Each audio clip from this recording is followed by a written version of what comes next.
Então, iniciando aqui a gravação,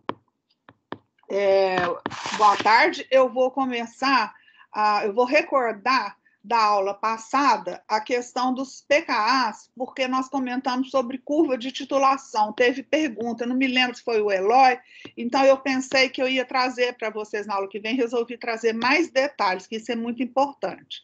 Então, vamos olhar lá, vocês estão vendo aqui o meu slide bem, não estão? Estamos sim. Então, aqui, recordando, eu estava passando umas transparências que eu tirei do livro do COA, os slides, com as cadeias laterais dos aminoácidos e o pKa, onde tinha grupo ionizável, nos aminoácidos que tinha grupos ionizáveis, sabe? Então, aqui na histidina, vocês têm o imidazol e ele está protonado. Então, o pKa para desprotonar é 7,04 e assim vai. E tem os aminoácidos aqui, os básicos, né? Então, você veja que a arginina e a lisina, eles têm um nitrogênio carregado positivamente na cadeia lateral. O da lisina, aqui está nessa transparência, o pKa é determinado como 10,79. Tem mais de uma referência, então esse valor pode variar de uma referência ou outra, né? Mas em torno de 10,79. Aqui eu trouxe para vocês lembram da lisina, que era o aminoácido mais simples que a gente tinha. Eu perdi o meu cursor, ele não aparece mais aqui, eu estou me incomodando isso, mas vamos lá. Veja se vocês conseguem seguir aí a transparência, eu vou explicando. A glicina, tá a estrutura dela aqui do lado esquerdo, na forma em que ela está em pH 7, não é isso? Ela está na forma zwitteriônica. Ou então a gente fala também na forma isoelétrica, quer dizer, onde o ponto de pH onde vai haver igual quantidade de grupos carregados positivamente e grupos carregados negativamente, certo? A glicina é o aminoácido mais simples. Aqui eu vou pedir para vocês acompanharem a curva de titulação. Eu estou sem o meu mouse, não está funcionando. Eu quero ver se vocês conseguem seguir sem eu mostrar com o mouse, senão eu entro de novo e carrego, conecto o mouse. Eu perdi a conexão do mouse. Vê se vocês acompanham a curva de titulação. No eixo do... Sim. Aqui está aparecendo um mouse para mim. Está aparecendo? Ah, para mim também. Mas eu não sei onde ele está. Na minha tela não aparece. Que loucura. Onde que ele está?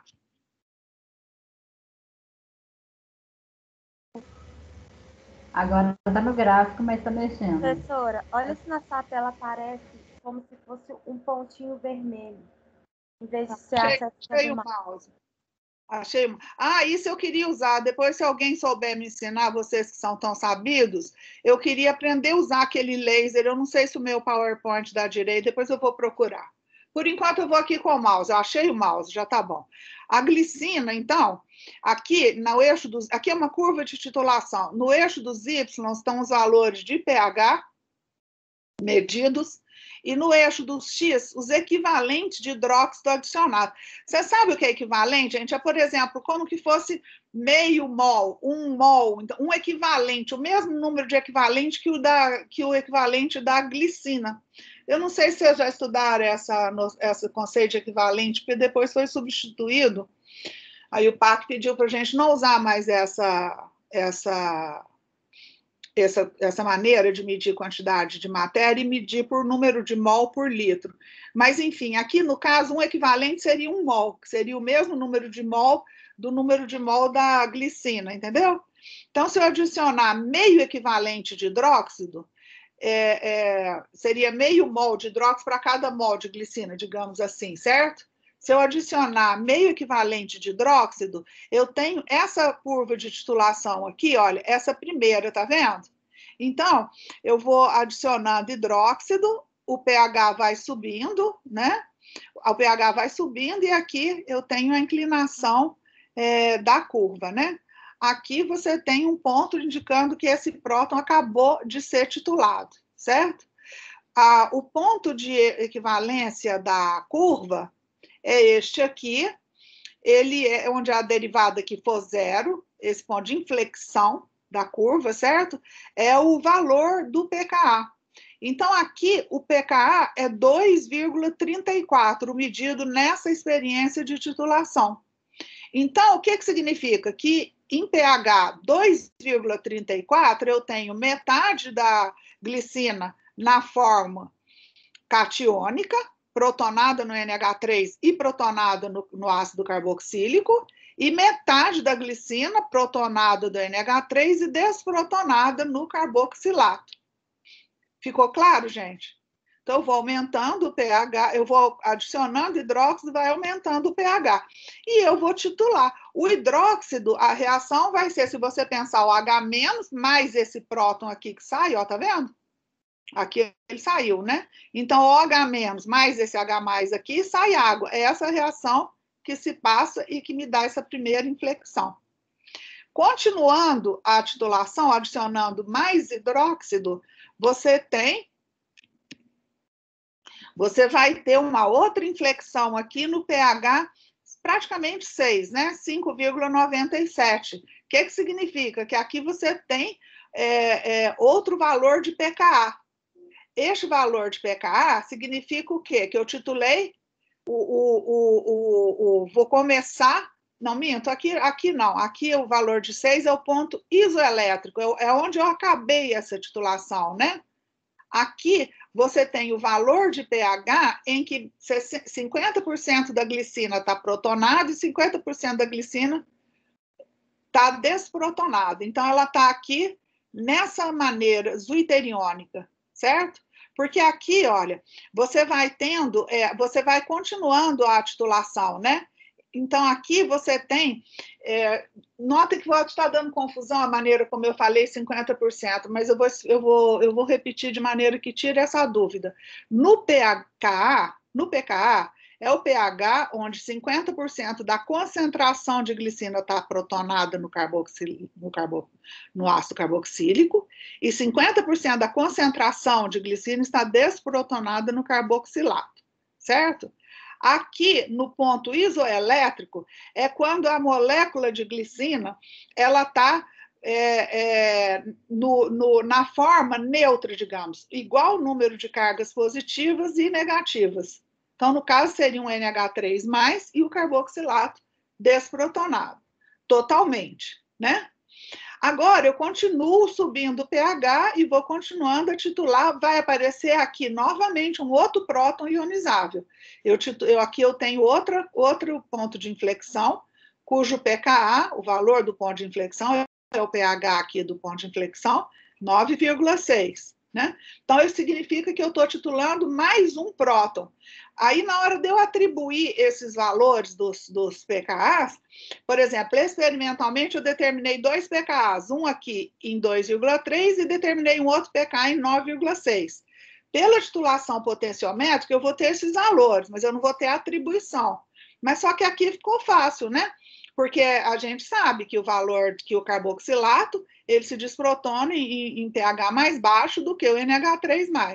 Né? Então, aqui não tem dúvida na atribuição dos pKs. Então, esse primeiro pKa corresponde à desprotonação do ácido do carboxílico, do grupo carboxílico, e o segundo pKa, em 9,6, corresponde à desprotonação do NH3+, que é um sítio básico, né? Então, vocês vejam, aqui a glicina vai estar em torno de pH 12 lá. Ela vai estar com carga negativa, tá vendo? Em pH 6, ela vai estar, é o ponto isoelétrico. Por quê? É o ponto onde eu tenho igual carga positiva e carga negativa. E aqui, por exemplo, em pH 0, vamos dizer aqui, antes de eu começar a falar, ela vai estar como? Com uma carga positiva. No NH3, aqui vai estar protonado. Então, isso aqui é a curva de titulação, como que eu faço e determino experimentalmente os valores de pKa. Aqui eu trouxe para vocês um outro resultado, já aqui com o aminoácido lisina, que é este aqui que está representado. Vocês lembram? Aqui o carbono alfa, aqui o NH3+, e o COH protonado. Esse primeiro exemplo aqui, a maneira como ela está desenhada na figura da letra A, essa estrutura representa a lisina totalmente protonada, em meio ácido. Por exemplo, pH 0, pH 1, tá? Agora, se eu for fazendo a curva de titulação da lisina, da mesma modo que eu mostrei o da glicina, você determina um valor de pKa, tem uma inflexão em 2,18. O que significa? Que neste pH, eu estou titulando um próton, eu tenho 50% da molécula protonada e 50% ela desprotonada. Eu vou atribuir, também não fica difícil de atribuir esse próton, porque a gente sabe que o pKa do ácido carboxílico que é em torno de 2, 3, né? Então, este pKa é do grupo carboxílico aqui ligado ao carbono alfa. Eu vou subindo mais ainda o pH, eu titulo outro próton cujo pKa de 8,95 horas. Agora eu tenho dois grupos que podem ser, eu vou ter que atribuir. Eu titulei, teve mais uma inflexão pKa em 8,95 e mais um pKa em 10,53, porque a lisina tem 3 prótons ionizáveis. Eu tenho este e este. Então, eu tenho 3 pKas na região da escala de pH de 0 a 14, né, que a gente usa na água, né? Então, você tem aqui o seguinte, o pKa2 é 8,95 e o pKa3 é 10,53. Agora, eu tenho que atribuir a um desses grupos NH3+ aqui. Agora, eu vou pensar o seguinte, qual que vai ser o mais ácido? Este NH3 aqui no carbono alfa ou este NH3+ no carbono épsilon, né? Alfa, beta, gama, delta, épsilon. Ou NH3 que está ligado ao carbono épsilon. No caso, as cargas opostas, elas tendem a se atrair. Então, este CO- aqui, estando mais próximo a este grupo NH3+ do carbono alfa, ele favorece a sua desprotonação em primeiro lugar. Então, o primeiro pKa é o segundo pKa, né? Que o primeiro foi do ácido carboxílico. O segundo pKa, ou o primeiro pKa dos NH3, é atribuído ao grupo a desprotonação do NH3 do carbono alfa, e depois o segundo pKa em 10,3 é atribuído à desprotonação deste grupo aqui. Agora, vamos olhar aqui em quando que ela estaria na forma isoelétrica. Vamos olhar? Aqui ela está com uma carga total de 2+, né? Na letra A. Na letra B, a espécie representada, aqui ela está com uma carga total de 1+, né? Tem mais, menos e mais um aqui, então não é. Aqui ela está com uma carga com um carboxilato desprotonado e com NH3+ protonado. Essa forma aqui, que é a forma isoelétrica, onde ela tem igual número de cargas positivas e cargas negativas, tá? Então, o ponto isoelétrico dela aqui vai ser em torno de 9, 10. Eu tenho aqui o livro de onde eu tirei, tem uma transparência com o ponto isoelétrico direitinho. Se eu tivesse a curva de titulação,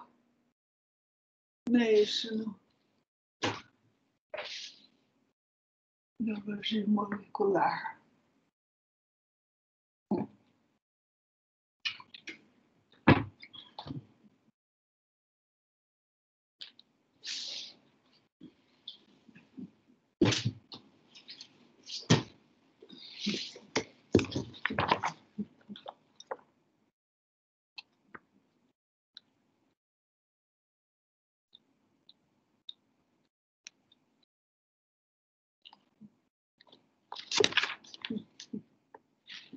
Isso. O ponto isoelétrico da lisina vai ser 9,74.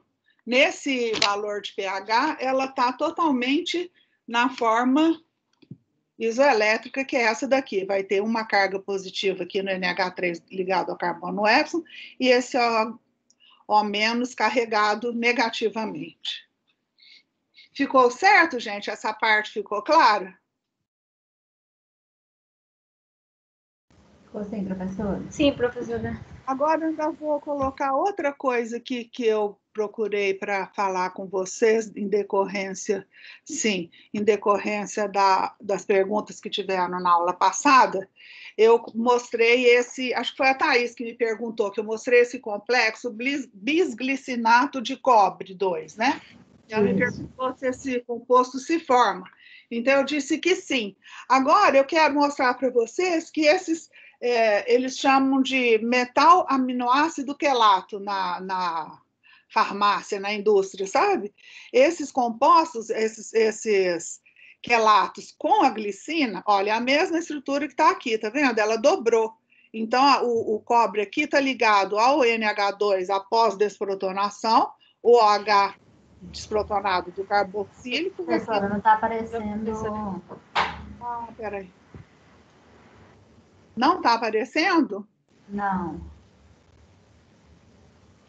Mas eu não mudei. Esse negócio aqui está no chatura. Vê se agora vê. Agora deu. Agora deu. Obrigada que você avisou, tá? Então, aqui o bisglicinato de cobre, né? A glicina aqui dobrou, né? E ela, o cobre se liga, o composto mais... a forma de coordenação mais provável aqui entre o cobre e a glicina é essa daqui. Ele forma um composto, aqui após desprotonação, ele se liga e aqui no OH, né? Aqui, vocês vejam, é a mesma coisa que está desenhado, tá vendo? A glicina e o complexo. Só que aqui eu coloquei M, porque isso aqui é vendido com diferentes íons metálicos. Aqui, por exemplo, tem exemplo de cálcio, ferro, o magnésio, o zinco, tá? Então, você compra, aqui eu peguei 2 exemplos de figura do frasco do medicamento. Aqui, por exemplo, ferro quelato bisglicinato. É uma maneira. Aí você vai usar esse medicamento para quê? Para tratar anemia, por exemplo, quando você está com deficiência em ferro. Então, você vê que aqui está escrito que facilita a absorção pelo organismo, o fato dele estar quelado com a glicina. E aqui, esse aqui também não ficou muito nítido nessa figura, mas ele é também um magnésio quelato, é o bisglicinato de magnésio. Então, aqui no lugar, então a gente tinha visto aquele com cobre, aqui o ferro, aqui o magnésio tem com cálcio, tá? E isso é usado tem algumas vezes isso é usado sem indicação nenhuma, né? A gente não deve sair usando isso sem precisão. Por exemplo, tem gente que tem mania de como que fala? Ficar fazendo tratamento com... Ficar fazendo tratamento... Eu não sei como é que chama esse negócio. Tem umas coisas de ficar tomando sais minerais sem motivo. Polivitamínicos, sabe? Esses medicamentos, às vezes, até tem nesse site de coisa natural. Então, não é para tomar sem precisão. Mas, por exemplo, no caso, se você tiver com deficiência de ferro, aí tem que tomar. Aí o médico receita, né? Vocês estão vendo aqui esse slide? Sim, estamos. Então, agora eu vou falar das proteínas, macromoléculas, as proteínas, que a gente viu os aminoácidos, né? E os pKAs, as reações, etc., onde são os sítios para os íons metálicos se ligarem. Mas os aminoácidos, eles formam cadeias poliméricas que formam as proteínas do nosso organismo. Então, aqui está representado um tanto de alimento que tem grande quantidade de proteína, né? Carne, peixe, ovo, leite e os grãos, né? As sementes, os grãos, né? Então, por exemplo, quem não come carne, tem gente que é ovo-lacto vegetariano, né? Aí não tem problema, está comendo ovo e leite, né? Mas quem é vegetariano de verdade, que não come nem ovo, nem leite, nem nada feito com ovo, nem leite, nem carne, nem peixe, nem frango, tem que comer uma quantidade grande de grãos, tá? E de sementes. Por quê? Porque, inclusive, são esses alimentos que têm proteína, para a pessoa não ficar anêmica, né? Inclusive ferro também. Porque às vezes tem que ter que tomar suplemento, porque o ferro é mais bem absorvido, o ferro que está na carne vermelha, que está ligado à hemoglobina, nós vamos ver mais para frente. Mas, bom, aqui estão representados alimentos ricos em proteína. A proteína que forma, né, o tecido. Aqui, se vocês forem observar, aqui seria a glicina, mas aqui está com uma cadeia lateral, eu representei R1 e R2, que pode ser qualquer cadeia lateral, não é? O R. Então, vocês vejam que um aminoácido, ele se liga ao outro através desta reação, que a gente forma uma ligação peptídica, que forma um grupamento amida aqui, tá vendo? Sai uma molécula de água, né? Então, aqui está NH3, eu ligo com o oxigênio aqui, sai uma molécula de água, H2O, e aqui fica a carbonila e o NH da ligação peptídica. Essa ligação a gente chama de ligação peptídica. Então, se vocês observarem, aqui, por exemplo, já estou representando uma glicina mais uma alanina, fazendo a reação, né? Então, aqui, ó, esse R1 é o H, né, no caso da glicina, e aqui, esse R2, no caso da alanina, é o CH3, né, da cadeia lateral. Então, eles vão reagir aqui, novamente, vai sair uma molécula de água, vai formar uma ligação peptídica, certo? E assim por diante, tá, gente? Aqui você pode aproximar com o outro aminoácido e formar aqui tem um dipeptídeo, mas pode formar um tripeptídeo e assim por diante, vai formando a cadeia, certo? Aqui está representado, então aqui novamente, mostrando o seguinte, que a cadeia, a ligação peptídica tem essa ressonância aqui, que é essa dupla ligação, ela pode o elétron passar para cá e para cá, você vai ter essa dupla ligação, ó, aqui tem um par de elétrons livres, não tem? Se você passa para cá e passa esse para cá, ó, você chega nessa forma canônica aqui. Então, essa ligação peptídica, essa ligação CN e essa CO, ela tem um caráter parcial de dupla ligação, certo? Por isso, a unidade peptídica é planar, tá? Porque essa ligação carbono-nitrogênio tem um caráter parcial de dupla ligação. Essa seta que tem essa flecha dos dois lados, ela representa ressonância. Estou chamando a atenção disso, porque quando vocês quiserem representar equilíbrio químico, não é assim. Isso aqui nunca vai poder ser usado para equilíbrio químico. Essa seta representa ressonância. A seta de equilíbrio químico é uma seta para lá e outra para cá. São duas setas. Essa daqui é a seta de ressonância, certo? Então, nessa ligação, ela não sofre rotação. Ela é uma unidade planar rígida, certo? Aqui está representada dentro do retângulo, tá vendo? Essa unidade rígida. Aqui do outro lado a mesma coisa. No entanto, essa ligação aqui entre o carbono alfa e a ligação peptídica, ela pode, ou a ligação entre o carbono alfa e o carbono da carbonila, ou o carbono alfa e o nitrogênio aqui da amida, aqui ela tem liberdade rotacional, né? Aqui é uma ligação cinza, um carbono sp3, né? Digamos assim. Aqui, vocês vejam que está representado essas duas figuras eu tirei do livro de bioquímica do Strayer. Você tem aqui, então, o carbono alfa, e você vê o quê?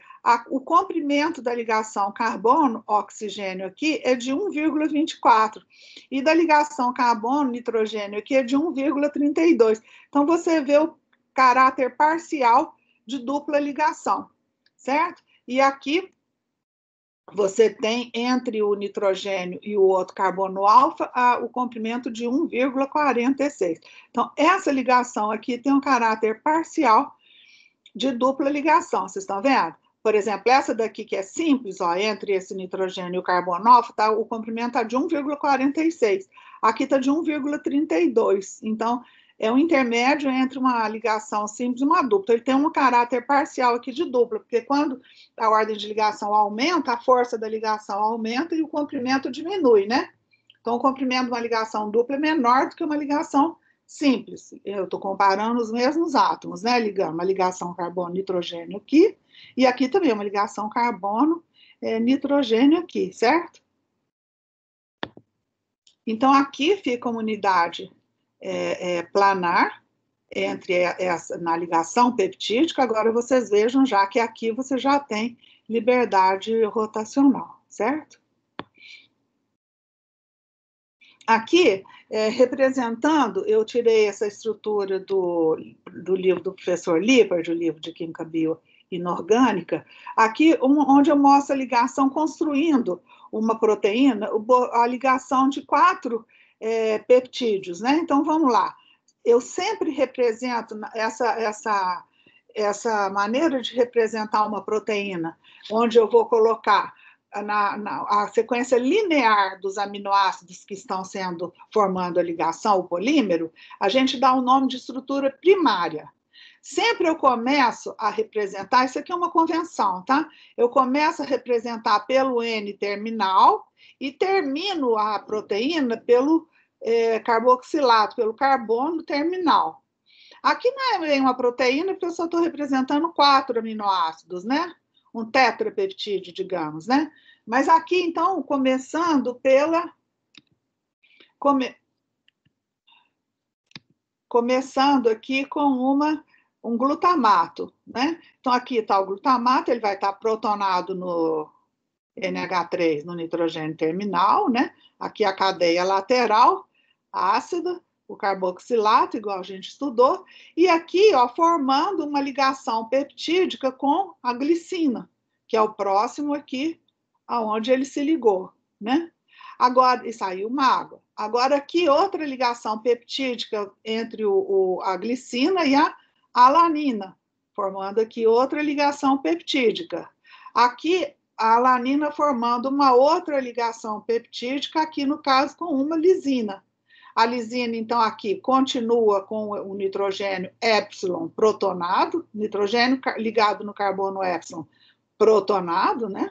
E aqui o CO menos terminal, que poderia também fazer uma ligação aqui com outro, um próximo peptídeo, certo? Então, quando eu represento os aminoácidos, a sequência que eles aparecem na estrutura da proteína, essa representação linear, isso chama estrutura primária. Porque ele não vai ficar assim no espaço, tá, gente? Por isso que eu estou chamando de estrutura primária, porque a molécula não fica esticada, uma cadeia linear de aminoácidos, a proteína não fica assim no espaço.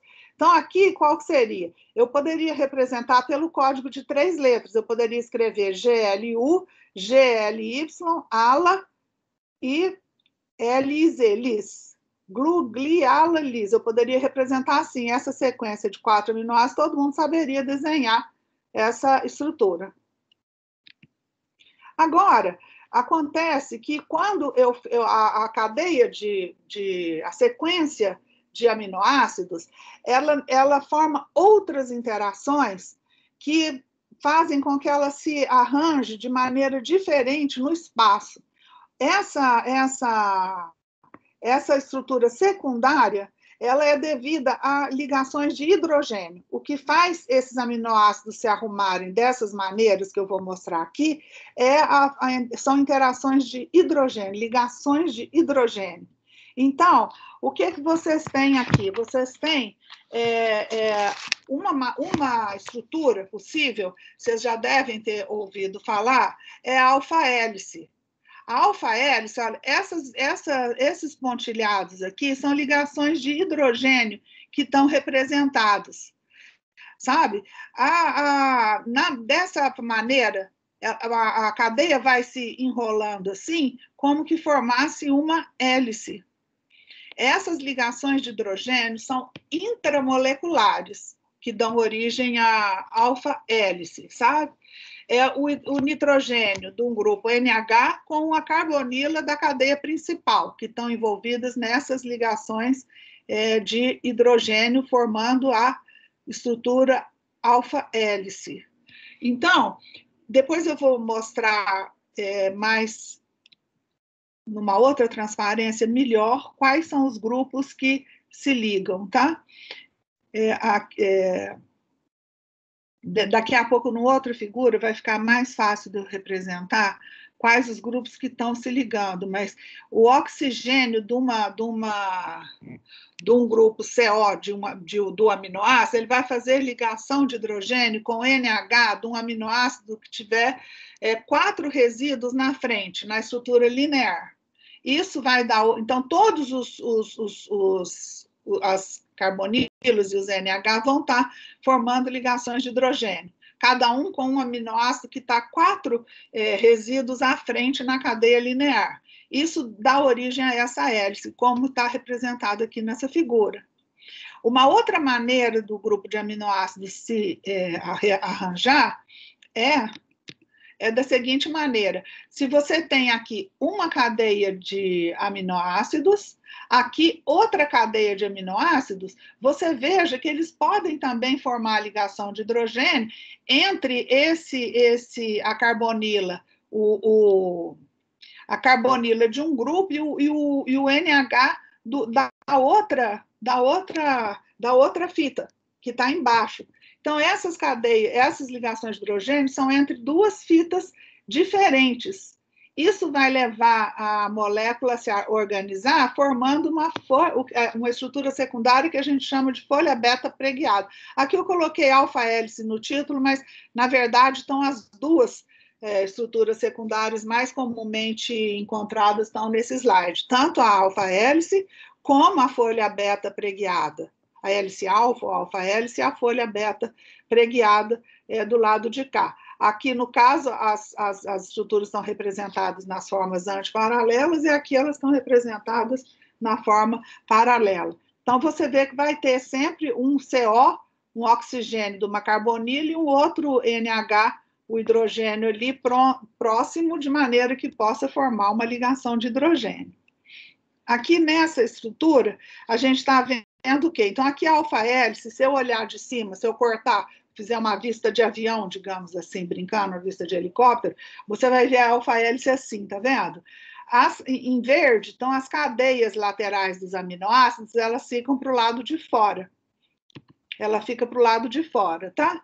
E aqui, vocês vejam na sequência de aminoácidos, então aqui, olha, o oxigênio da carbonila de um aminoácido, ele vai fazer ligação de hidrogênio com o grupo NH de 4 resíduos na frente, certo? 1, 2, 3, 4, do 4º resíduo na frente.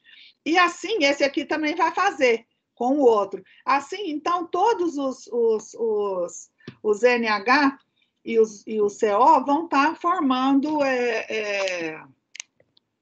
vão estar com ligações de hidrogênio, cada um ligado ao outro que está 4 aminoácidos na frente na sequência linear, certo? Aqui é uma sequência linear, né? Então, o conteúdo de alfa-hélice numa proteína, ele pode variar, sabe? Por exemplo, na hemoglobina e na mioglobina, que a gente vai estudar mais em detalhes, porque elas são metaloproteínas, são proteínas de ferro, elas têm 75% do conteúdo de aminoácidos da estrutura delas está em forma de alfa-hélice. Uma proteína pode ter também uma determinada quantidade de alfa-hélice e uma determinada quantidade de folha beta preguiada. Ela pode ter uma alça que a gente vai ver mais para frente, uma alça que tem uma determinada quantidade de alfa-hélice, depois tem uma alça, depois lá vai ter uma parte de folha beta preguiada. Aqui uma outra representação de alfa-hélice, novamente, estrutura linear. Você tem aqui a formação de uma ligação de hidrogênio entre esse oxigênio da carbonila e o grupo NH, 4 resíduos depois, tá vendo? 1, 2, 3, 4, certo? Agora aqui, por exemplo, esse outro aqui, ele vai estar com a ligação 1, 2, 3, 4, com este aqui. Então, eles vão estar todos formando ligações de hidrogênio. Aqui uma outra representação, tirei do Strayer, vocês vendo aqui, ó, o carbono alfa, essa distância aqui vai ser de 1,5 angstroms, a distância aqui na hélice, certo? Aqui onde estão os nitrogênios, e aqui já vai estar representado nessa estrutura aqui, aqui estão os carbono alfa que estão destacados, né? Agora aqui está destacado os nitrogênios, e aqui na letra C, você vai ter a hélice toda, né? Então, aqui você pode observar, por exemplo, pegar aqui fica fácil de ver, ó, o oxigênio no CO formando a ligação de hidrogênio com esse nitrogênio aqui. Esse outro nitrogênio que ficou aqui atrás, ó, o NH, esse hidrogênio formando ligação de hidrogênio com esse oxigênio da carbonilo. Estão vendo?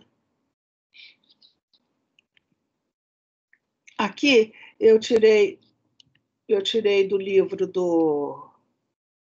um livro de química medicinal que eu tenho, que eu achei interessante também essa estrutura aqui, está de uma maneira mais simples representada, mas eu achei interessante porque mostra como que vai formando a hélice, certo? Então, você vai tendo aqui, ó, as ligações de hidrogênio do oxigênio com NH, aqui desse com esse, tá vendo? Desse com de cá, 4 resíduos depois, e aqui os grupos R, eles sigam para o lado de fora, o lado externo da hélice, as cadeias laterais, a posição dos resíduos. Não é interessante?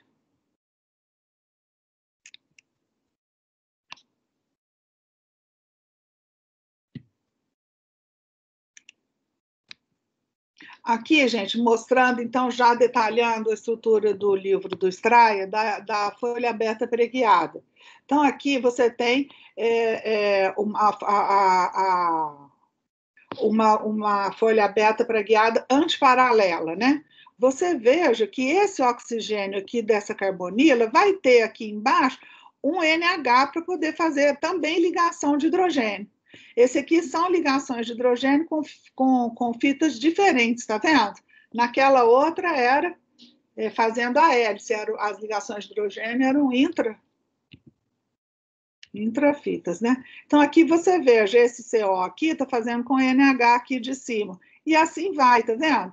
As ligações de hidrogênio.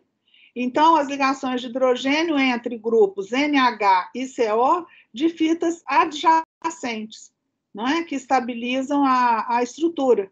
Isso aqui vai dar origem a uma outra estrutura secundária, que é muito comum, que a gente chama de folha beta preguiada.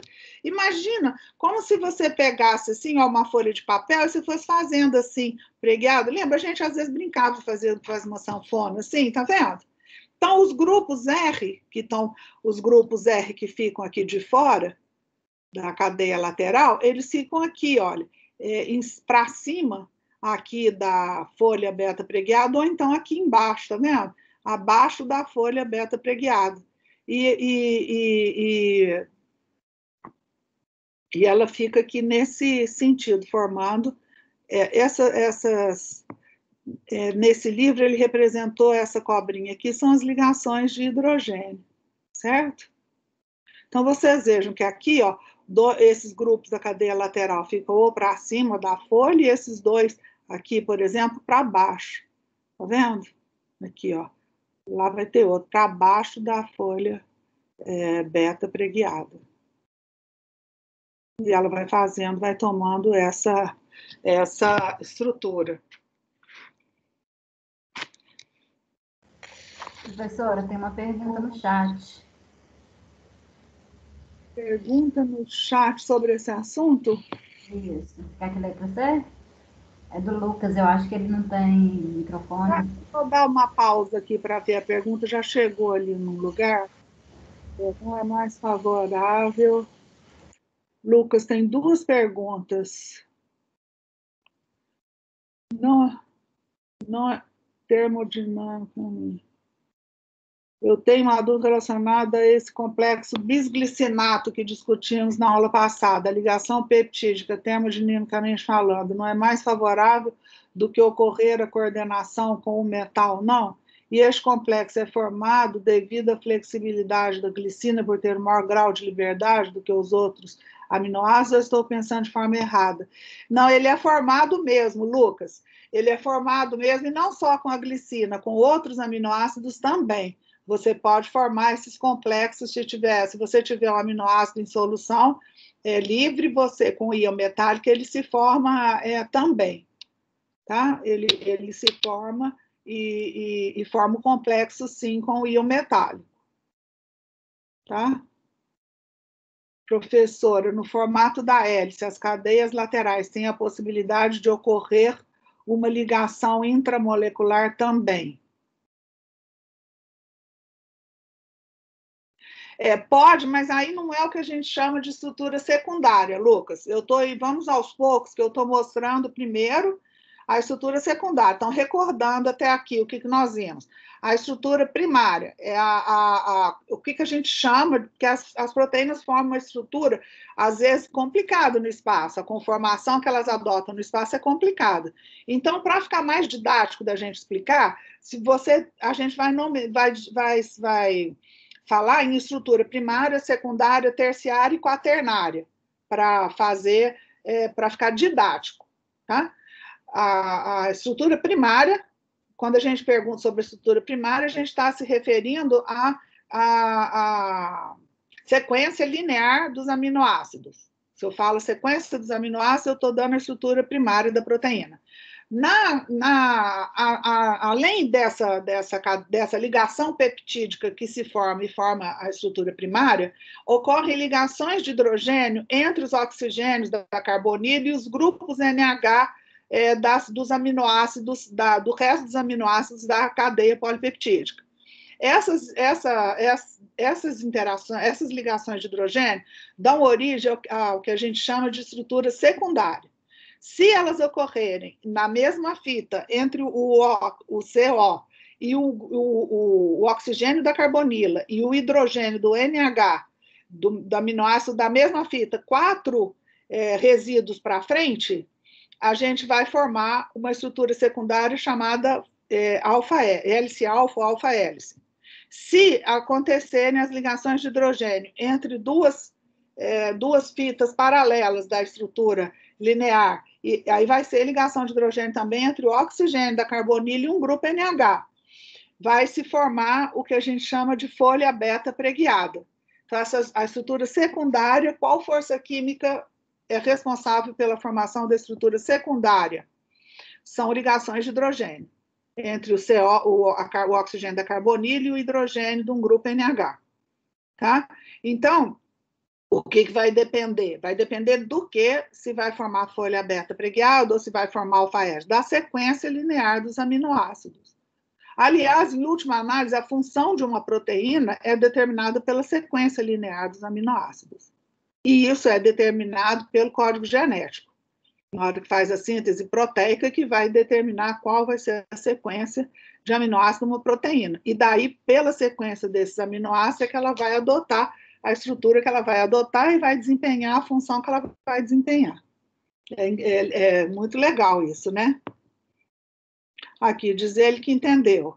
Então, ótimo. Aí depois eu vou falar da estrutura terciária. Daqui a pouco vou falar de outras interações ainda que ocorrem. E ainda vou falar da estrutura quaternária. Professor. Pode falar.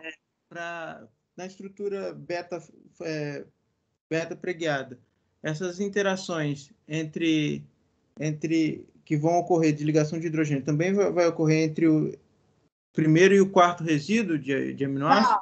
Não. Vamos voltar lá, peraí. Aqui, ó. Desculpa, porque eu perdi essa parte. Aqui, ó.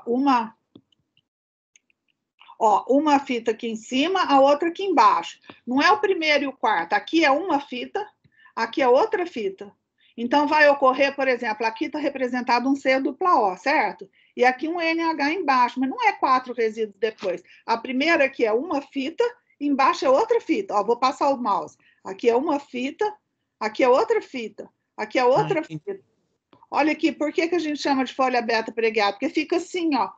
Eu vou desenhar isso aqui numa folha e eu vou fazer assim, ó. Eu vou dobrar, igual a gente fazia sanfoninha com uma folha de papel quando era criança, vocês faziam isso?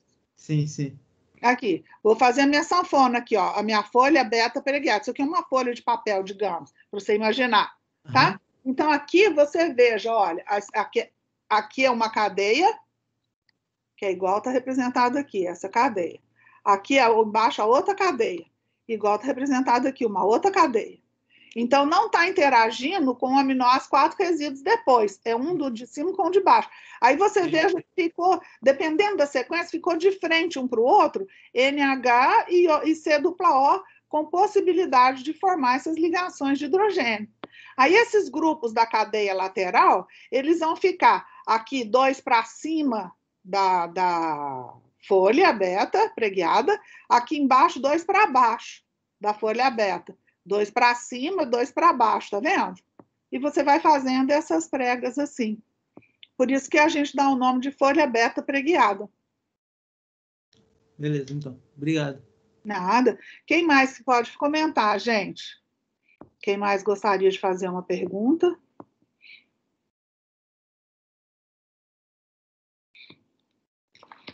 Vai pensando aí.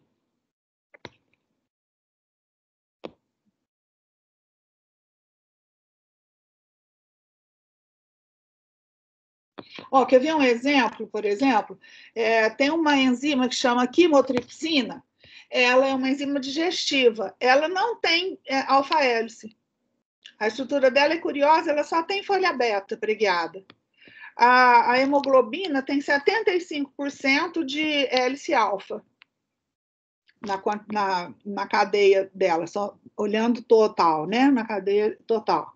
Então, o conteúdo de folha beta preguiado, o conteúdo de alfa-hélice pode variar numa proteína e vai depender da sequência dos aminoácidos. Lucas, eu respondi a sua pergunta? Acho que o Lucas está sem, como fala, está sem, ele respondeu aqui, ele está sem microfone, né, aqui, mas ele disse que sim, que perfeito, entendi. Ótimo. Agora, volta aqui, vocês estão vendo? Aqui. Então, aqui, por exemplo, só para dar exemplo de estruturas, aqui, por exemplo, eu tenho uma proteína de cobre. Essas proteínas de cobre são lindas, depois a gente vai estudar. O cobre aqui está representado por uma esfera vermelha, faz parte da estrutura também. Aqui é a azurina. Essas setas que a gente representa assim, ó, na estrutura, a proteína é grande, né? Então, essas setas assim representam partes da proteína que são folha beta preguiada. E tem essas alças, assim, conectando uma com a outra, e aqui ela tem um pouquinho de alfa-hélice, que a gente representa, assim, pela essa hélice, né? Aqui, no caso, está representado o citocroma C1. Aqui você tem o grupo M, onde está o ligado, o ferro, aqui como uma esfera vermelha no centro. O grupo M, essa protoporfirina, esse grupo eu mostrei na aula passada dos ligantes possíveis nos meios biológicos, é um cofator, ele não é formado de peptídeo, né? É um grupo que não é peptídeo. E aqui você vê, então, tem essas alças que ligam e as alfa-hélices, tá vendo? Que interessante. Aqui você tem uma nuclease extraída de estafilococos. Você tem aqui, olha, um cálcio. Essa proteína tem um cálcio aqui na estrutura. E vocês vejam que ela tem tanto alfa-hélice como aqui folha beta preguiada. Tá vendo? Só que aí vocês já estão observando que essas estruturas, a folha beta preguiada e a alfa-hélice, elas também se dobram no espaço. Então, além de aminoácido ter a sequência primária, depois a sequência secundária, quer dizer, a estrutura secundária formando ou alfa-hélice ou folha beta preguiada, elas também se dobram no espaço. E aí isso aqui forma o que a gente chama de estrutura terciária. Essas folhas beta com essa alfa-hélice, olha como é que elas estão dobradas. Nessa aqui também, como que está o arranjo? Aqui também. Elas estão dobradas no espaço. Aí a gente chama de estrutura terciária. Quais são as forças que mantêm a estrutura terciária? Aí eu vou colocar num outro slide. Você pode ter ligações iônicas, fazendo essa estrutura ficar dessa maneira no espaço. Qual força química que vai fazer a molécula se dobrar assim?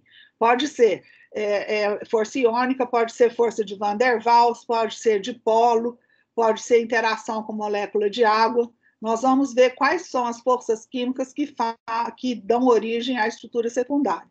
A estrutura primária, a gente viu que a força química era uma ligação peptídica, né? A ligação covalente, mesmo a ligação peptídica. A estrutura secundária, a gente viu que eram ligações de hidrogênio, que formavam a alfa-hélice ou a folha beta preguiada. E a estrutura terciária, a gente vai ter tanto ligação covalente, como podemos ver daqui a pouco, ponte de disulfeto, podemos ter ligação iônica entre cargas opostas, podemos ter ligação de hidrogênio, podemos ter interações com moléculas de água. Aqui, então, essa aqui é a estrutura terciária, certo? Que eu chamo de estrutura terciária. Aqui, eu estou mostrando a estrutura da mioglobina. Aqui também uma estrutura terciária. Lembra que eu comentei com vocês que 75% dela, do conteúdo da proteína, é alfa-hélice? Aqui está. A mioglobina também tem aqui, olha, um grupo M, onde tem um ferro ligado. Tá? E essa molécula, ela é muito compacta. Aqui, ó, se você for usar esse modelo de esfera para representar a estrutura, ela é uma molécula muito compacta, a mioglobina. Então, isso aqui é a estrutura terciária da mioglobina. Aqui estão representados dois aminoácidos de histidina, um aqui mais longe do ferro, a histidina distal, e o mais próximo, que é a histidina proximal. Eu vou comentar com vocês, aqui está destacado, porque eles têm importância na função de... a mioglobina, ela armazena oxigênio, né, nos músculos, nos mamíferos, né, nos tecidos. Então, aqui, esses grupos são destacados aqui nessa representação, porque são importantes para a função dela. E aqui vocês veem que ela é uma molécula bem compacta, né? Agora, a hemoglobina, para eu comentar com vocês o que é a estrutura quaternária, por exemplo, a mioglobina aqui vai ter aqui a estrutura terciária, né? Formou com uma cadeia, uma unidade, uma cadeia polipeptídica, formou essa estrutura. Agora, a hemoglobina, ela tem 4 cadeias, a hemoglobina, ela tem 4 cadeias peptídicas. Então, a gente fala que ela é um tetrâmero. Cada um dessas cadeias, dessas unidades, você pode ver que aqui está por cor diferente, amarelo, azul, verde e vermelho. Cada uma dessas unidades forma cada um desses monômeros, ele interage com os outros, e para que a hemoglobina funcione, para que ela consiga transportar o oxigênio, tem que estar o tetrâmero inteiro. Então, a gente chama de alfa-2, beta-2. 2 tetrâmeros são parecidos entre si, são alfa, e 2 tetrâmeros parecidos, 2 monômeros entre si, 2 cadeias chamadas de beta. Então, é como se correspondesse aqui a 4 moléculas da mioglobina, tá vendo? Cada um desses monômeros aqui fica parecido com uma mioglobina, tá vendo? Só que no caso da hemoglobina, ela só funciona com essas 4 unidades interagindo juntas, mas são cadeias peptídicas diferentes, tá vendo? Aí, assim, isso aqui, algumas proteínas são assim, elas funcionam com mais de uma cadeia. Então, e a essa estrutura a gente dá o nome de estrutura quaternária. Aqui, esse vermelho representado aqui no meio, olha, seria o grupo M, onde estaria o ferro, tá? Desses dois que estariam para frente. A hemoglobina também é uma molécula muito compacta, né? Então, aqui, recordando, eu tenho a estrutura primária, eu vou colocar começo numerando do N terminal para o C terminal, e vou colocando a sequência de aminoácidos na estrutura linear. Esse eu dou o nome de estrutura primária. Leucina, tirosina, glucina, leucina, glutamato, aspartato, tirosina, tá? Vou colocando assim. Aqui, eu vou fazer a estrutura secundária. Isso aqui eu já vai dobrar. No caso aqui, vai fazer uma alfa-hélice. Poderia ser a folha beta preguiada, né? Eu chamo de estrutura secundária. Que forças químicas mantêm a estrutura secundária são ligações de hidrogênio entre o oxigênio de um grupo de uma carbonilo e o NH, no caso da mesma hélice, forma estrutura secundária. Aqui, depois disso, ela se dobra no espaço. Ela não fica assim, só com a alfa-hélice ou só com a folha beta, ela se dobra. Então, aqui, por exemplo, ela dobrou a alfa-hélice, está aqui, essa está aqui um pedaço de folha beta preguiada com essas alças. Essa estrutura aqui no espaço, eu dou o nome de estrutura terciária. Certo?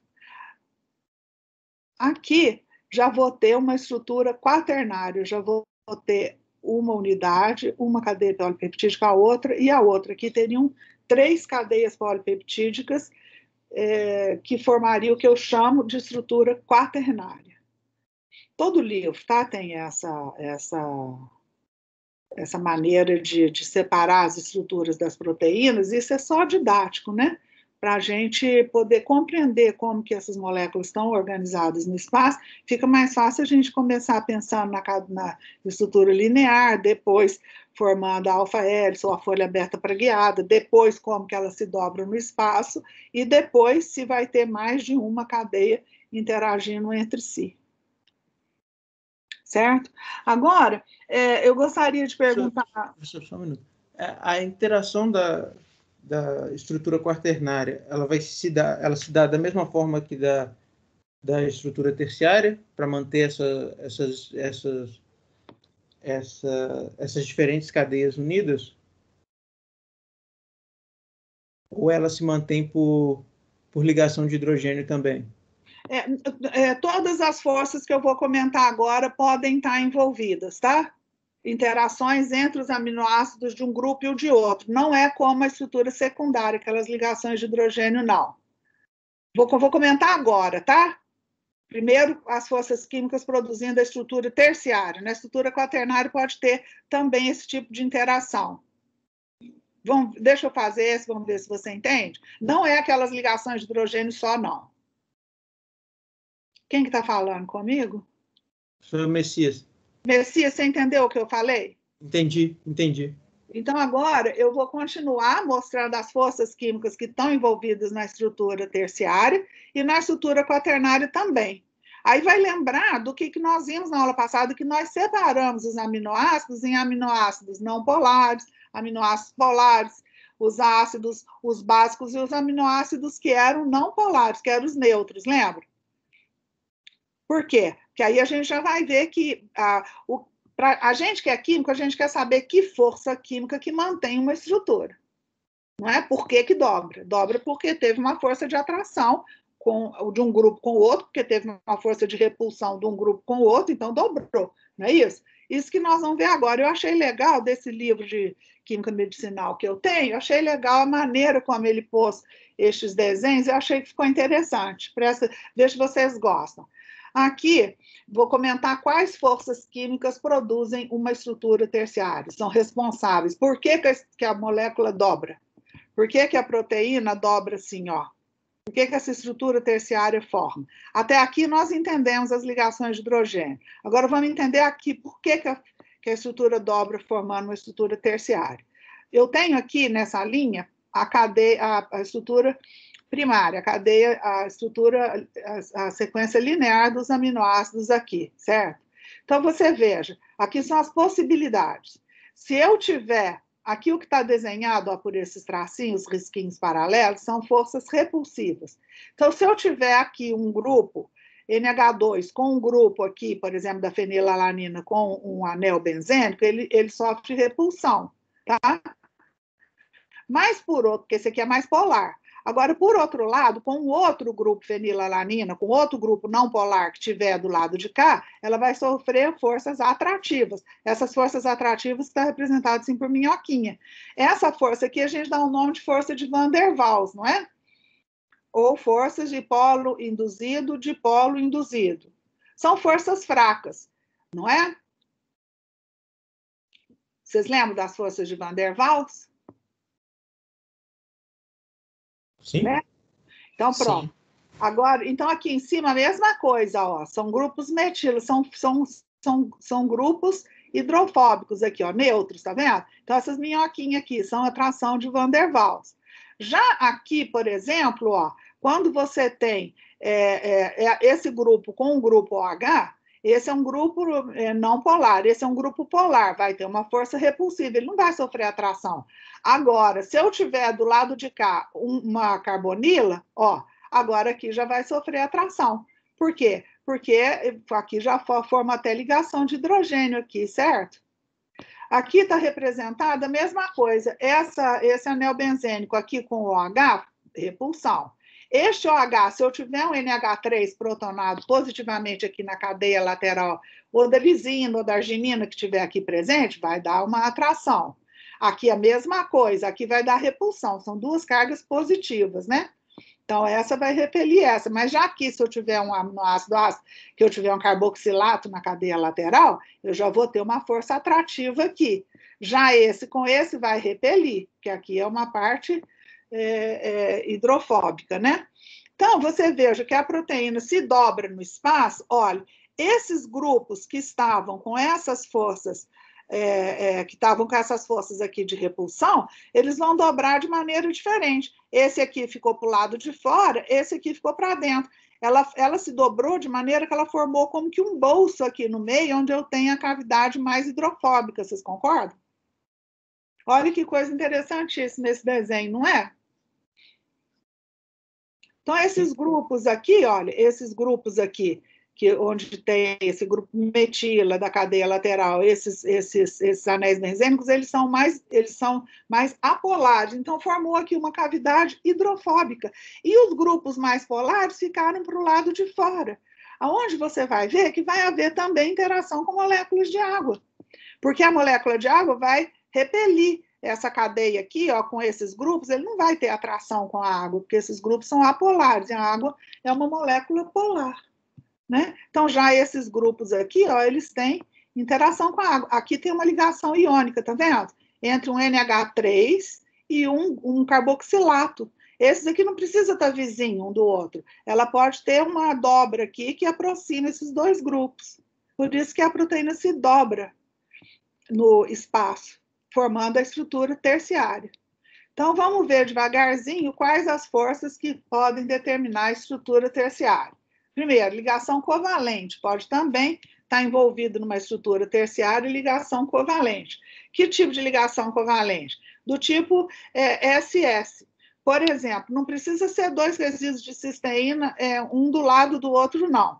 Aqui nessa proteína, aqui está representada a estrutura, a cadeia linear da proteína. Ela tem uma cisteína aqui. Alguns resíduos depois, ela tem outra cisteína aqui. Essa proteína pode se dobrar de modo a aproximar esses dois grupos. Ela pode estar presente na forma reduzida. Ela pode formar o quê? Uma ligação SS. Pode ser oxidada e pode formar uma ponte de sulfeto. Então, aqui a forma oxidada, aqui a forma reduzida. Essa ponte de sulfeto é uma ligação covalente que mantém ela unida. Então, a força da ligação aqui, olha, em torno de 250 kJ por mol.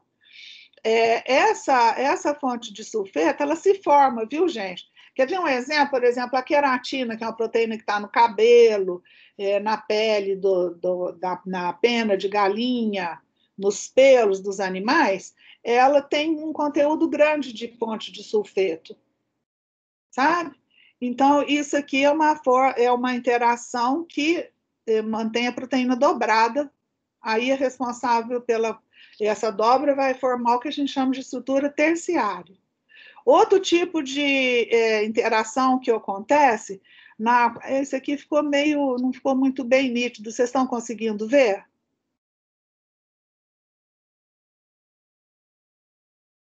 Sim, sim, conseguimos. Tá dando sim, professor. Então, pronto. Aqui, um outro tipo de ligação iônica, que também é responsável por formar a estrutura terciária. Aí a força da ligação aqui vai estar em torno de 20 kJ por mol. Por exemplo, aqui nessa proteína, está vendo como ela dobra? Está mostrando a interação entre um resíduo de um aspartato e o NH3 mais de uma lisina. Mas não está do lado um do outro, ela dobrou.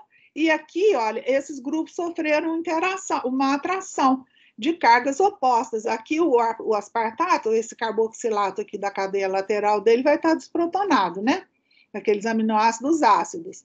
E o NH3 aqui, ó, daquele carbono, daquele NH3 que está ligado no carbono épsilon da lisina. Lembra que a gente viu hoje mesmo?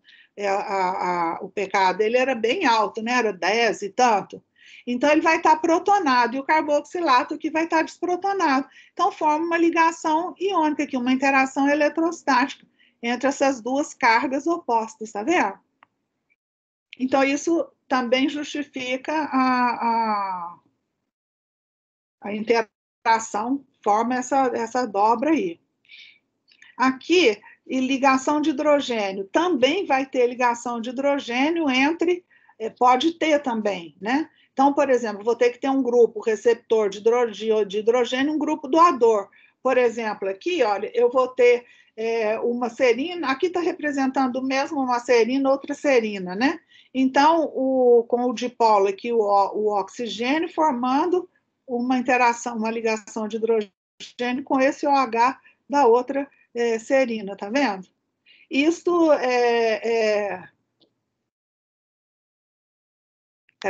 Isto também ocorre mantém também a estrutura terciária. Quando uma proteína se dobra, você vê todos esses tipos de força química atuando para manter a cadeia daquela maneira no espaço.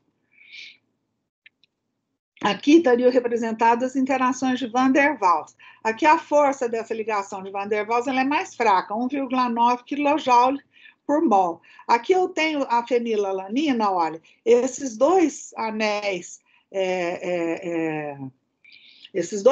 aromáticos que tem aqui, ele pode sofrer atração de Van der Waals um com o outro. Eles são hidrofóbicos, né?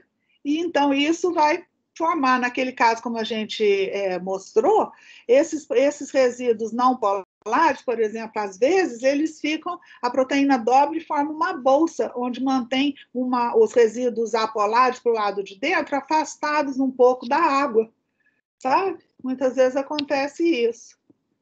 Então, isso aqui vai ser a atração entre esses resíduos vai ser devido, o que está explicando, a questão do dipolo induzido, né?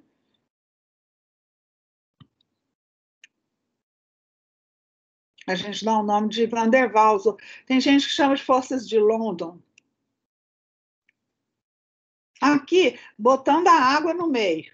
Ainda vai ter interação com a água, que vai atuar na manutenção da estrutura terciária. Como aquele primeiro slide que estava todo mundo junto que eu mostrei. Por exemplo, aqui se eu tiver uma fenilalanina, esse grupo aqui que é hidrofóbico, ele vai sofrer repulsão com a água, né? Aqui, se eu tiver uma serina, esse grupo OH aqui, ó, ele pode ser doador de hidrogênio para formar uma ligação de hidrogênio com a molécula de água, né? O aspartato, aqui se eu tiver mesmo, aqui está representado um H3 ou mais, ele pode formar uma ligação iônica, o carboxilato dele que está desprotonado com a água, né?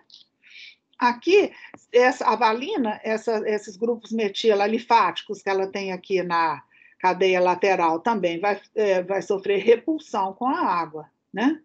Então, aqui a cadeia peptídica. Então, o que vai acontecer se for nessa condição? A proteína vai dobrar de modo que esses grupos que formam interação com as moléculas de água, eles fiquem para o lado de fora, aqui, que tem acesso ao solvente. E aqui dentro ela pode formar um centro hidrofóbico, onde eu tenho essas cadeias alifáticas ou as aromáticas que sejam neutras aqui dentro formando uma bolsa, um centro hidrofóbico. E aqui do lado de fora, os grupos mais polares que vão ter interação com a molécula do solvente. Não é interessante, gente?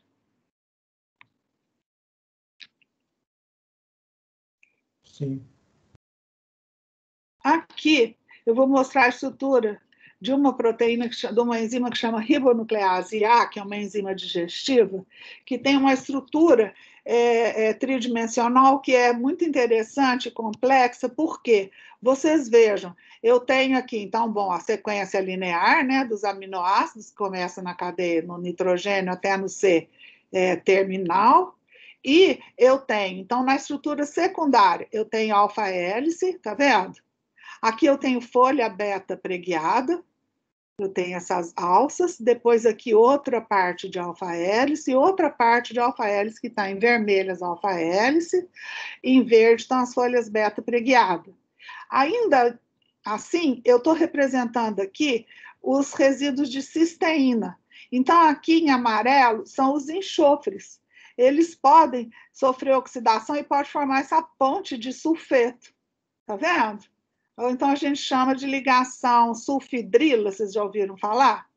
Aí eu formo aqui essa ligação SS. Ela tem, olha, uma aqui, uma aqui, uma aqui. Tem 4 ligações, pontes de sulfeto representadas aqui nessa estrutura. Não é interessante? Então, você pode, essa estrutura aqui dessa proteína serve para a gente estudar várias dessas forças químicas que mantêm uma estrutura terciária, né? Aqui no caso. Quer dizer, essa aqui, ó, fazer essa alfa-hélice se chama secundária, ou fazer a folha beta preguiada também é estrutura secundária. Agora, ela dobrar assim, olha, dessa maneira que está dobrada essa proteína, aí já é estrutura terciária. Aí, além de ter interações entre as cadeias aqui, vai ter também representado aqui as pontes de sulfeto. Vai depender da sequência linear da proteína, né? De formar essa ponte de sulfeto ou não, né? Certo?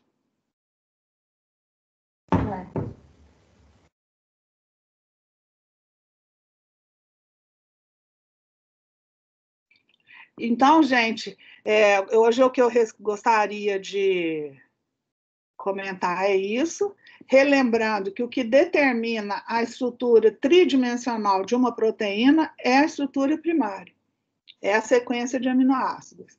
A sequência de aminoácidos na cadeia linear é o que vai determinar a estrutura terciária que vai ser formada, certo? Certinho.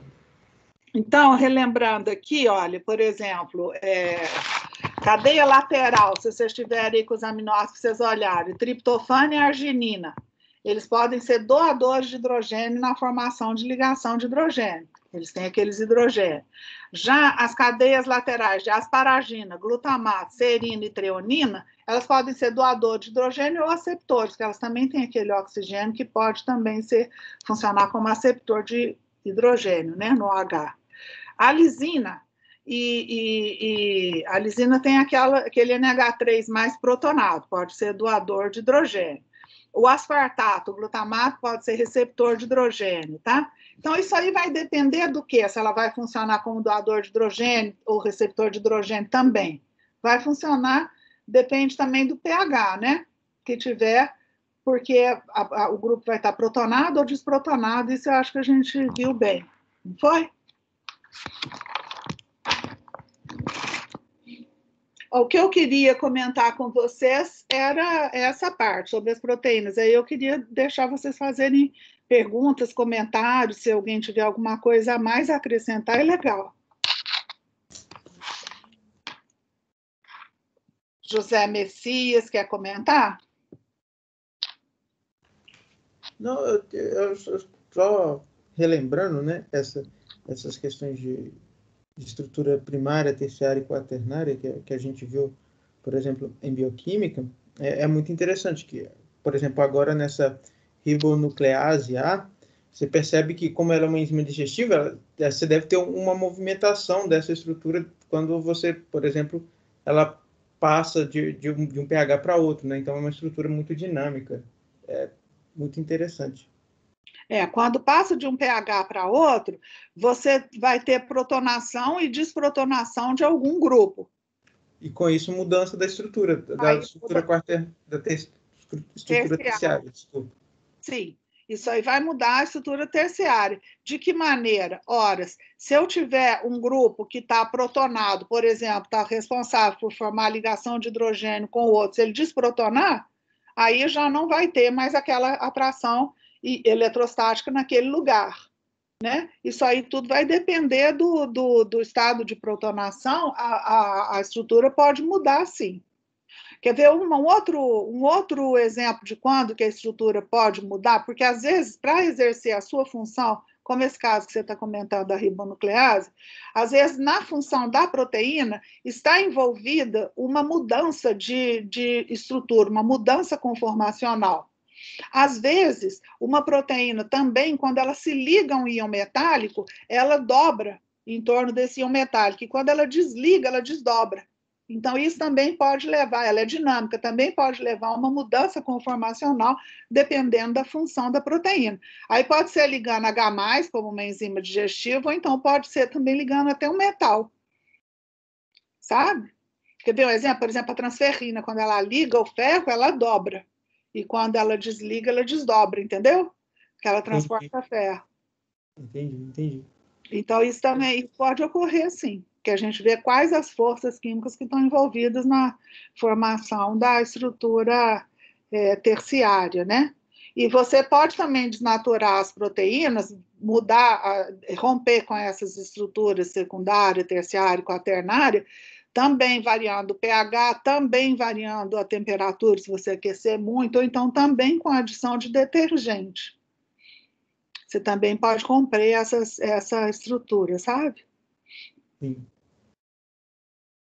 Muito bacana. Você fez bioquímica onde, Messias? É aqui na UFMG, no curso nosso, ou você fez outro curso de farmácia, por exemplo? Não, eu fiz bioquímica na UFOP. No curso de química? No curso de química, é. Ah, entendi. E agora você está mestrado ou doutorado? Gente, eu esqueço, é muito aluno. Eu tô no doutorado. E no mestrado você fez bioquímica? Não. Não, no mestrado eu não fiz bioquímica, não. Você está com ótima memória. Está lembrando da bioquímica que você viu na graduação. É porque é uma parte que eu gosto muito, sabe? Excelente, também gosto. Interação, essa mistura de química com biologia e outras áreas também. É muito enriquecedora essa parte da ciência. Eu também gosto muito. Eu acho que é porque a gente, eu não sei, no meu caso, a gente vai ficando com uma curiosidade imensa de entender a natureza da gente mesmo, né? Da biosfera, como que a gente é formado, como que por que o corpo da gente é desse jeito, como que é a interação, como que funciona, não é? Sim, sim. É uma coisa... E eu fiz na graduação curso de farmácia e bioquímica, sabe? E, às vezes, a gente não tinha tanto... a gente até que tinha mais química, o pessoal do curso de farmácia, mas nas matérias da biologia, você via, muitas vezes, a gente não entendia exatamente como que eram essas forças químicas, como que as proteínas dobravam. Só a gente via que dobrava, usava-se muito a analogia, né, como encaixe, assim, como que encaixasse uma peça com a outra, mas eu não compreendia por que as coisas ficavam assim. Quando eu fui estudar química, mais na frente, né, mais para frente, que eu fui estudando melhor, é que eu fui vendo quais as forças químicas que estavam fazendo formar essas estruturas. Eu fiquei encantada com isso.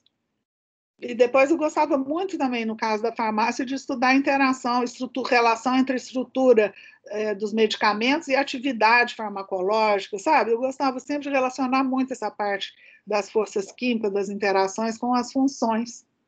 Eu sempre achei isso muito fascinante. Comigo era no sentido contrário. Eu fiz curso de Química Industrial, aí quando a gente fez bioquímica, a gente só tem, na UFOP, na Química Industrial, a gente só tem uma bioquímica e uma biotecnologia. Eu gostei tanto de bioquímica e de biotecnologia que eu fiz a 2, né, que é do pessoal de farmácia. Ah, legal. Que aí era no sentido oposto. Eu entendi a parte química, mas qual que é a consequência disso na questão biológica, né? E como que os diferentes organismos têm umas cadeias de reações químicas diferentes que vão produzir metabólicos e vão produzir substâncias, não só organismos, não só o ser humano, mas também plantas que vão produzir, por exemplo, que vão fazer reações químicas para produzir compostos que depois vamos utilizar, né, para diversas outras atividades ou produtos. A química dos produtos naturais, né?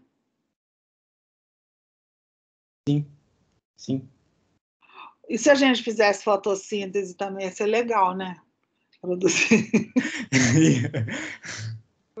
energia. Ô, gente, então alguém mais tem algum comentário sobre a aula de hoje, sobre este assunto? Eu só queria falar que foi muito bom dar essa relembrada, porque eu, pelo menos, já tenho bastante tempo que eu fiz bioquímica e eu considero que ela não foi tão bem aproveitada, porque eu ainda estava um pouco agarrada com as matérias de física, né, eletromagnetismo, as coisas assim, e então acaba que, para mim, foi um pouco mais tranquilo, meio que fazer um pouco mal feito bioquímica e para correr atrás das outras que estavam mais difíceis na época. Mas como eu tenho muito interesse nessa área, está sendo muito bom dar uma revisada e tampar uns buracos que ficaram ainda da faculdade. Ah, que bom, Então, Nath. obrigada. Mas eu acho que também a gente está vendo de maneira mais aprofundada, né? A visão muda muito, né? Nós estamos... Mesmo quando é a mesma coisa, a nossa cabeça já mudou. Então, já mudou. A maneira como a gente vê a gente como químico, a gente já vê de maneira diferente do que às vezes até o termo, né? Força química, a interação entre cargas opostas, interação eletrostática, interação iônica, ligação covalente, às vezes esses termos mesmo a gente já vê com uma outra maneira de comentar, né?